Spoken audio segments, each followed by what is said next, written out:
Principles and structures. The new BE codes may be applied immediately or be applicable to all financial periods ending after 1st of May 2015. The definition of black remains the same. The thresholds for EME, QSE and generic scorecards has increased. The new EME threshold is any company with a turnover below 10 million. The new QSE threshold is any company with a turnover between 10 to 50 million. And the new large or generic scorecard is any company with a turnover greater than 50 million. One of the major changes in the new codes is the structure of the scorecard. Now let's have a look at the structure. The two tables shown illustrate the previous and the new scorecard. Previously, ownership was out of a total of 23 points. On the new scorecard, ownership is out of 25.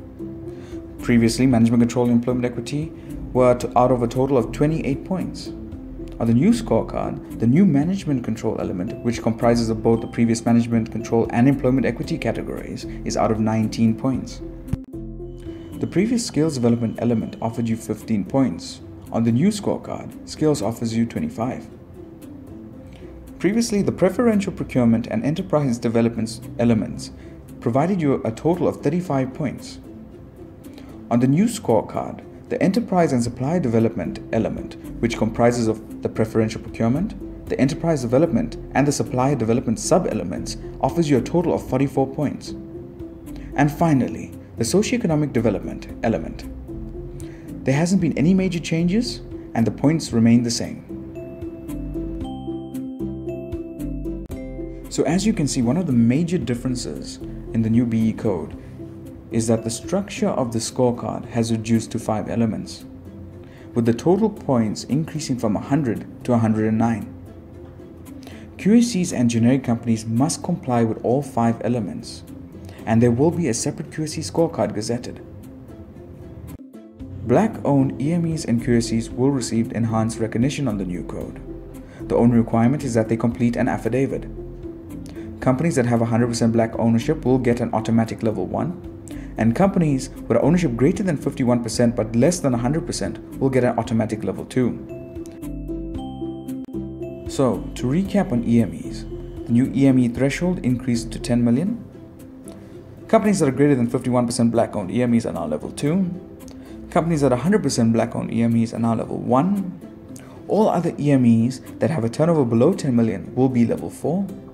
EMEs can opt for a QSE rating to potentially better their scoring. And an EME only needs a sworn affidavit confirming turnover and black ownership status to qualify. One more point is that the EMEs will automatically gain the empowering supplier status.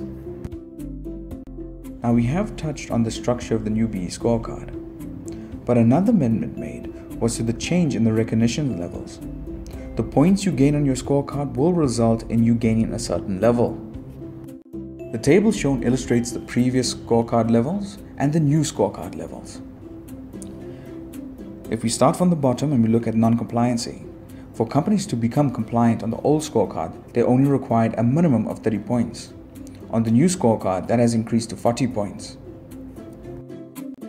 It must be noted that the points range for level 8 and level 7 are 15 points each. As soon as a company enters level 6 and higher, the points intervals are 5. To put this amendment into perspective, if we use an example of a company who scored 68 points on the previous scorecard and achieved a level 4, that same 68 points will only provide you a level 7 on the new scorecard. Another amendment to the new code is the concept of priority elements. The following elements are priority on the new scorecard: ownership, skills development, and enterprise and supplier development. QSEs and large companies who do not meet the minimum thresholds will be impacted as follows. Large companies or generic companies will drop 1 level after scoring completed, if not meeting all 3 elements. QSEs will drop 1 level after scoring is completed if not meeting ownership and one of the other priority elements. For more information on priority elements, please look at our videos on each element. And finally, sector codes. The Sector Code Councils are given until the 31st of October to produce updated entry sector codes that are aligned to the new BE codes. All EMEs, QSEs, and generic companies on the gazetted sector codes currently should continue on the old sector code requirements. It is recommended that companies start applying the new concept as soon as the draft copies of the sector codes are released. And finally, the table below illustrates some of the sector codes that are applicable. For more information on the new BE codes, please contact us on the following details.